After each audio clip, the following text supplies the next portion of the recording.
What's up, everybody? And today we're reacting to 96-year-old World War II pilot takes flight again in Tampa. This is a small news video, which is going to be incredibly interesting to watch. And I'm hoping it's very heartfelt, if I'm honest with you. It's only short. It's 2 minutes and 31 seconds long, so we're going to enjoy it. We're going to have some fun. We're going to sit back. We're going to talk about it and hopefully not get too emotional while we watch it. Before we get started, though, you might have seen a couple weeks ago I did my Gears of War 2 Part 1 video, and I mentioned Magic Mind. Now, Magic Mind is a nootropic with some incredible ingredients in it, like lion's mane, ashwagandha, matcha, all these things that help your cognitive ability, that help me when I'm playing video games, when I'm out for a run, when I'm reading my book, when I'm watching TV, when I'm cooking, everyday things. This stuff is like a superpower. It's been absolutely fantastic. I highly recommend you check it out. I don't push things on my channel at all. In fact, since the start of this channel, I think I've only had a handful of sponsors. This thing is the go-to. I'm telling you right now, I wouldn't be talking about it if I wasn't 100% behind it. I've been taking it now non-stop, and it's fantastic. It's absolutely brilliant. You can go down to the link down below, use the code word OriginalHuman20 and get 50, I think it's like 56% off. It's crazy. Check it out. Link down below. Other than that, let's shut up. Let's pull this up and let's watch this. Well, actually, I'm going to neck this drink first. I'm going to neck it first. I feel like Superman in a couple minutes. All right, let's do this. A World War II pilot takes to the skies yet again. Bob Brocklehurst. He's 96 Bob Brocklehurst. What a name. What a name. years young. So climbing into the cockpit of a World War II plane can be a little bit of a challenge at yeah, 96, but wait till you see what 96. Wait, when actually was this as well? This was in 2017. I wouldn't be surprised if he's not around anymore. Update, Mr. Robert Bob Buck passed away peacefully at the age of 98 on March 6, 2019, following a battle with cancer. R.I.P. sir, thank you for your service. Holy. The controls. Listen to that engine firing up here. All right, I don't want to hear these two chat crap. I just want to watch him get happy and do this. 26 years old. Don't bend my legs like I used to. Bob needs a little more help boarding a plane than he did back in the day. Bless him. First step's the hardest. But give him a second, and he's right at home. He's an amazing man, and our family is so proud of him. You know, I bet as soon as he gets in that cockpit, he knows exactly what to do. It's almost as if it's like gone back in time, I bet, for him. That's amazing. The grin and a thumbs up. This World War II veteran took off from Tampa in a P-51 Mustang, similar to those he flew in the war. Once he's up in the air, he's surrounded by memories. I went back and landed that rascal. True story. But on this flight, he's telling that lie. He's like, yeah, I just lit him up. I swear, old people from like World War II, if you ever spoke to them, they're always just brutally honest. Yeah, I just murdered. I hit him with a trench. I did anything. What they call trench shovel. I did everything. I got him. Lit that guy up back there. No big deal. Entrenching tool. That's what I was trying to say. Hit him with a trenching tool. Got him. I did. Bob wanted more than a trip down memory lane. We're all clear for a loop, are we? He tested a few of his old tricks. Yes, he got to do the loop and even a few barrel rolls. And he did it with skill. You are amazing. You are the man. Made me feel right at home. It's just like putting the car in the garage. You do it without thinking. Bob served Oh my God. He knows exactly what he's doing.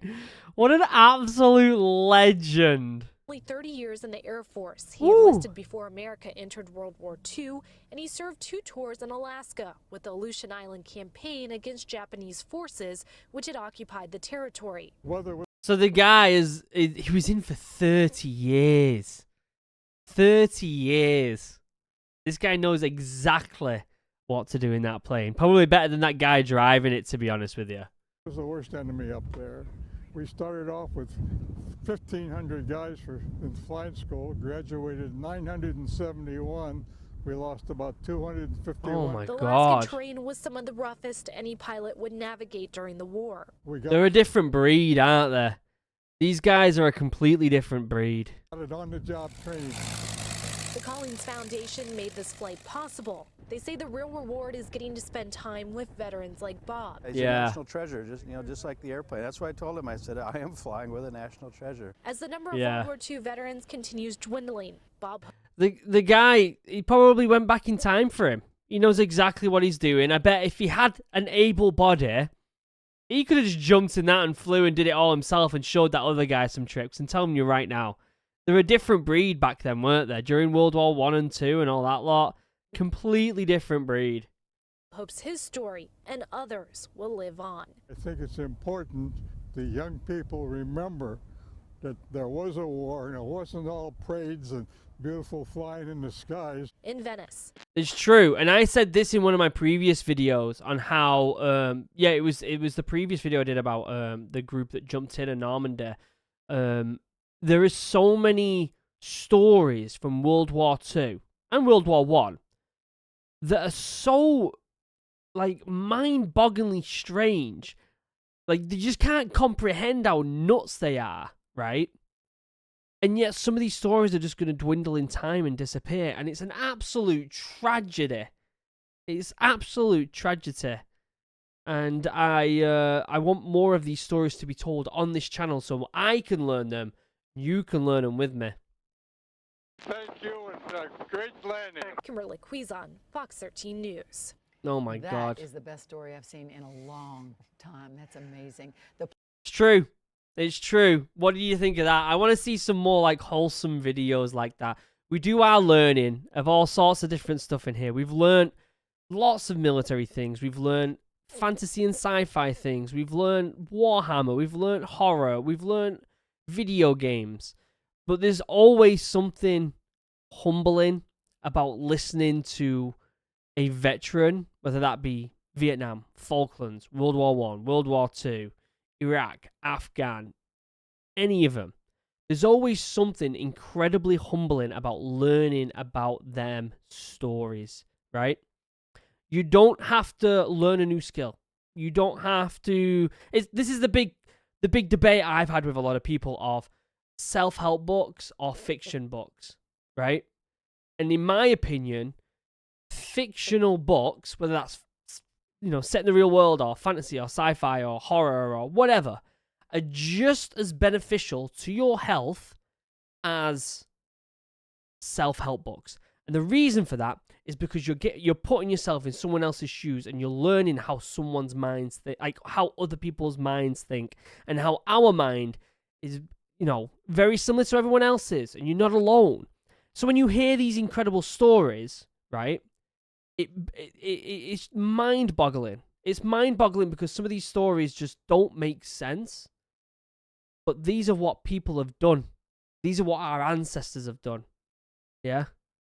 My great-granddad was in the war. My dad was in the Falklands War. And I guarantee there's a countless amount of people watching this now that have grandparents or had grandparents or great-grandparents that have stories just like that guy. Let me know if you do in the comments section down below. Great video. There'll be a link down below to the original video. Check out DREADNOUGHT MEADERY in the description as well, the project with me and my brother. And also check out Magic Mind down in the description below. Other than that, I love you all. Have a wonderful day. Goodbye.